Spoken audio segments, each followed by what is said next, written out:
Anda berani bersumpah. Berani bersumpah. Apa yang Anda ungkapkan, apa yang Anda ucapkan ini adalah kebenaran. Tiang berani bersumpah. Sumpah. Ini Tiang bersumpah. Tiang niki penyataan tiangnya. Belum ada dumide yang umpamanya tiang niki menyaplir keluarga di tiangnya dari taruhan tiangnya. Hingga semua.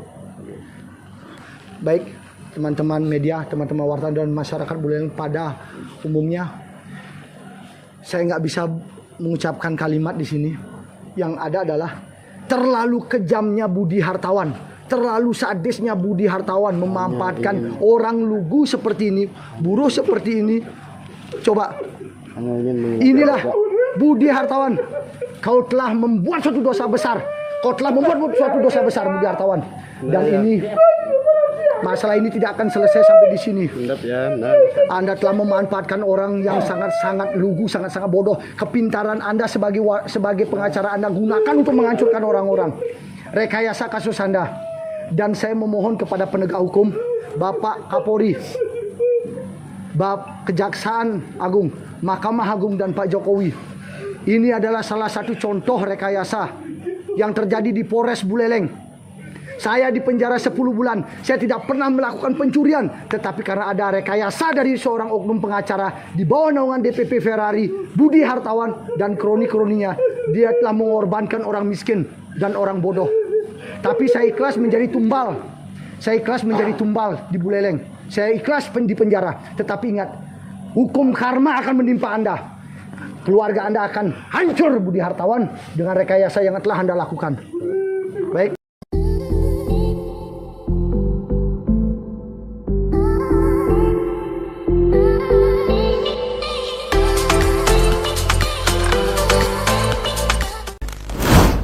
Om Swastiastu. Pada hari ini saya Jero Arke membuat laporan ke Bid Propam Polda Bali. Laporan yang saya tujukan kepada penyidik Polres Buleleng dan jajarannya. Dalam hal ini saya kembali dilaporkan oleh pihak dari pelapor Mariadi yang pengacaranya adalah Budi Hartawan. Nah, karena dalam konteks penyelidikan selama 7 bulan, sudah hampir 8 bulan, saya merasa ada yang janggal dalam proses penyelidikan yang dilakukan oleh oknum polisi yang ada di Polres Buleleng. Di mana saya mendapatkan suatu kenaikan status menjadi tingkat penyidikan. Di mana ada SPDP kosong yang diberikan kepada saya. Mengingatkan saya kembali flashback dari kejadian saya di tahun 2021 saya ditahan karena saya bekas. Dulu juga mendapatkan hal yang bersifat SPDP kosong. Karena ketakutan saya ada kriminalisasi lagi di kasus saya yang ini, saya langsung melaporkan ke Bid Propam Polda Bali untuk segera tim dari Bid Propam Polda Bali melakukan pengawasan dalam kasus saya. Bukan cuma di Bid Propam Polda Bali saja, tapi kami melaporkan ke Divisi Mabes Polri, ke Komnas HAM, ke Ombudsman, dan lembaga yang terkait dalam permasalahan saya ini. Mudah-mudahan Bid Propam Polda Bali menanggapi masalah ini secara objektif dan lebih profesional. Dan pada hari ini juga kepada tim wartawan dan tim media, saya ingin mengungkapkan suatu fakta besar. Unek-unek yang saya pendam dari tahun ke tahun, sampai saya dipidana 10 bulan, saya dipenjara, saya di sel tikus, saya murni menjalani pidana saya, sampai saya dipindahkan tugasnya dari Buleleng ke Denpasar. Saya menemukan fakta baru. Masyarakat Buleleng harus tahu. Dari video yang terdahulu yang saya buat di Pengadilan Negeri Singaraja, bahwa ada rekayasa hukum, rekayasa kasus yang menimpa saya, masalah seng bekas. Terungkap lagi, salah satu saksi kunci dalam pelaporan itu adalah Wayan Sukerte alias Wayan Minggu. Dalam proses persidangan, Wayan Sukerte dan Wayan Minggu ini alias Wayan Minggu tidak dihadirkan dalam proses persidangan. Sekarang tiba-tiba dia datang ke rumah saya pada waktu malam hari kemarin. Dia mungkin merasa berdosa atas kasus yang menjerat saya, yang dipidana 10 bulan karena pencurian seng bekas. Ternyata di balik rahasia memenjarakan saya ada rekayasa dari Budi Hartawan yang merekayasa semua ini. Sampai ada pemberian uang 100.000 kepada Wayan Minggu. Terus ada kejadian-kejadian yang publik, masyarakat Buleleng harus tahu. Sekarang mohon Pak Wayan ceritakan apa yang terjadi. Saya diancam penjara oleh Budi Hartawan kalau tidak mengakui pertahanan Budi Hartawan. Tidak mengikuti maksudnya Tidak mengikuti perintah dari Budi Hartawan. Anda diancam. Nggih. Diancam penjara. Dan saya diajak kalau saya penjara Haji Alpan yang menanggung hidup saya. Berarti kalau Anda diancam penjara, Haji Keluarga Alpan saya ditanggung keluarganya. sama Haji Alpan. Oke, entar dulu, Pak Yan. Haji Alpan, apa kapasitas Haji Alpan ikut dalam perkara seng bekas ini? Itu catatan bagi masyarakat. Terus Saya diberikan uang 100.000 untuk mengambil seng bekas oleh Budi Hartawan dan Haji Alpan wih, dan kayu. wih. Lanjut Pak Yan.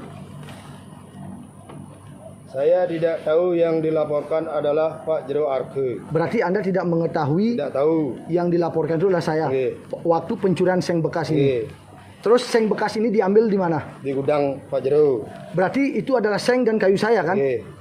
Terus Karena Pak Jero Arke tidak pernah menyuruh saya untuk mencuri 5 lembar seng bekas.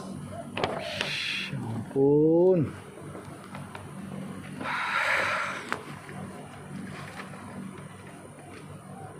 Saya meminta maaf kepada keluarga Pak Jero Arke karena saya telah mengikuti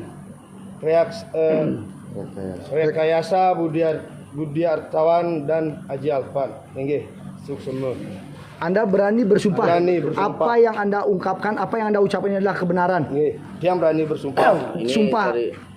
Ini Tiang bersumpah, tiang niki kenyataan tiange. Belum ada dumide yang umpamane tiang niki menyaplir keluarga di tiange dari taruhan tiange. Nggih, suksema. baik teman-teman media, teman-teman wartawan dan masyarakat Buleleng pada umumnya, saya nggak bisa mengucapkan kalimat di sini. Yang ada adalah terlalu kejamnya Budi Hartawan, terlalu sadisnya Budi Hartawan memanfaatkan orang lugu seperti ini, buruh seperti ini. Coba, inilah Budi Hartawan. Kau telah membuat suatu dosa besar. Kau telah membuat suatu dosa besar, Budi Hartawan. Dan ini masalah ini tidak akan selesai sampai di sini. Anda telah memanfaatkan orang yang sangat-sangat lugu, sangat-sangat bodoh. Kepintaran Anda sebagai pengacara Anda gunakan untuk menghancurkan orang-orang. Rekayasa kasus Anda. Dan saya memohon kepada penegak hukum, Bapak Kapolri, Kejaksaan Agung, Mahkamah Agung dan Pak Jokowi. Ini adalah salah satu contoh rekayasa yang terjadi di Polres Buleleng. Saya dipenjara 10 bulan. Saya tidak pernah melakukan pencurian. Tetapi karena ada rekayasa dari seorang oknum pengacara di bawah naungan DPP Ferrari, Budi Hartawan dan kroni-kroninya, dia telah mengorbankan orang miskin dan orang bodoh. Tapi saya ikhlas menjadi tumbal. Saya ikhlas menjadi tumbal di Buleleng. Saya ikhlas di penjara. Tetapi ingat, hukum karma akan menimpa Anda. Keluarga Anda akan hancur, Budi Hartawan, dengan rekayasa yang telah Anda lakukan. Baik, teman-teman media, teman-teman wartawan, inilah fakta.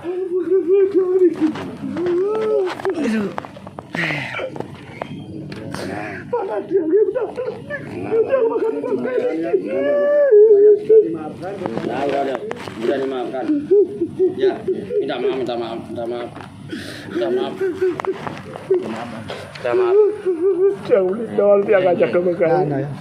Ya. Nah, kamu ada pasti ada yang. Baik, teman-teman media, mungkin itu saja penjelasan fakta. Mungkin kita akan menyikapi ini ke proses hukum yang lain. Kemanapun saya akan kejar Budi Hartawan. Jangan pernah Anda menganggap orang yang selama ini Anda aniaya, Anda zolimi, lemah. Saya akan kejar kemanapun Anda. Baik, inilah laporan yang sudah saya terima di Bid Propam Polda Bali. Semoga Bid Propam Bali menyikapi laporan saya, karena ini menyangkut masalah penegakan hukum, di mana saya yakin dan percaya, saya cinta institusi kepolisian. Saya yakin kepolisian akan menyikapi masalah ini. Saya mohon bantuan kepada Bapak Kapolda, Bapak Kapolri, dan Pak Jokowi untuk menyikapi masalah ini. Terima kasih. Sekian dan terima kasih. Om Santi Santi Santi Om. Om.